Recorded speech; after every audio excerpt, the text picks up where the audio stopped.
ನೀವೇನಾದರೂ ಉಡುಪಿ ಮಂಗಳೂರು ಕಡೆ ಬಂದರೆ ಚಹಾ ಕಾಫಿಯೊಂದಿಗೆ ಗೋಳಿ ಬಜೆಯನ್ನು ಟೇಸ್ಟ್ ಮಾಡಿಯೇ ಮಾಡಿರ್ತೀರ. ಇದೊಂದು ಅಥೆಂಟಿಕ್ ತಿಂಡಿ, ಹಾಗೆ ಇದಕ್ಕೆ ಬಹಳ ವರ್ಷಗಳ ಇತಿಹಾಸವೇ ಇದೆ. ಇವತ್ತು ಈ ರೆಸಿಪಿಯನ್ನು ಮನೆಯಲ್ಲೇ ಹೇಗೆ ತಯಾರಿ ಮಾಡೋದು ಅಂತ ನೋಡೋಣ. ನಮಸ್ಕಾರ ಸ್ನೇಹಿತರೆ, ಚೈತ್ರ ಉಡುಪಿ ಚಾನಲ್ಗೆ ಸ್ವಾಗತ. ನಾನು ಚೈತ್ರ.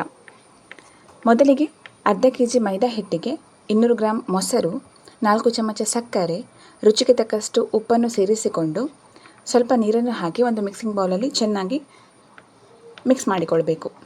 ಹಿಟ್ಟು ತುಂಬ ತೆಳುವಾಗುವಂತಿಲ್ಲ, ಸ್ವಲ್ಪ ದಪ್ಪಕ್ಕೆ ಈ ರೀತಿ ತಯಾರಿಸಿದ ನಂತರ ಅದಕ್ಕೆ ಸಣ್ಣಗೆ ಹೆಚ್ಚಿದ 4ರಿಂದ 5 ಹಸಿಮೆಣಸು, 2 ಇಂಚು ಶುಂಠಿ, ಸ್ವಲ್ಪ ಕರಿಬೇವಿನ ಸೊಪ್ಪು, ಸಣ್ಣಗೆ ಹೆಚ್ಚಿದ ತೆಂಗಿನಕಾಯಿ, ಅರ್ಧ ಚಮಚ ಅಡುಗೆ ಸೋಡಾ ಮತ್ತು 1 ಚಮಚ ಜೀರಿಗೆ ಸೇರಿಸಿ ಚೆನ್ನಾಗಿ ಕಲಸಿ ಒಂದು 20 ನಿಮಿಷ ಬದಿಗಿಟ್ಟುಕೊಳ್ಬೇಕು.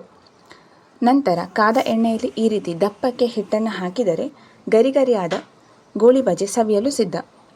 ಇದನ್ನು ತೆಂಗಿನಕಾಯಿ ಚಟ್ನಿಯೊಂದಿಗೆ ತಿನ್ನಲು ಬಹಳ ರುಚಿಯಾಗಿರ್ತದೆ. ಸುಲಭವಾಗಿ ಮಾಡುವಂಥ ಈ ರೆಸಿಪಿಯನ್ನು ಖಂಡಿತ ಒಂದ್ಸಲ ಟ್ರೈ ಮಾಡಿ. ಹಾಗೆ ಈ ವಿಡಿಯೋ ಇಷ್ಟ ಆಗಿದ್ದರೆ ನಿಮಗೆ ಲೈಕ್ ಮಾಡಿ, ಹಾಗೆ ನಿಮ್ಮ ಸ್ನೇಹಿತರಿಗೂ ಶೇರ್ ಮಾಡಿ ಮತ್ತು ಚೈತ್ರ ಉಡುಪಿ ಚಾನಲನ್ನು ಸಬ್ಸ್ಕ್ರೈಬ್ ಮಾಡಿ. ಧನ್ಯವಾದಗಳು.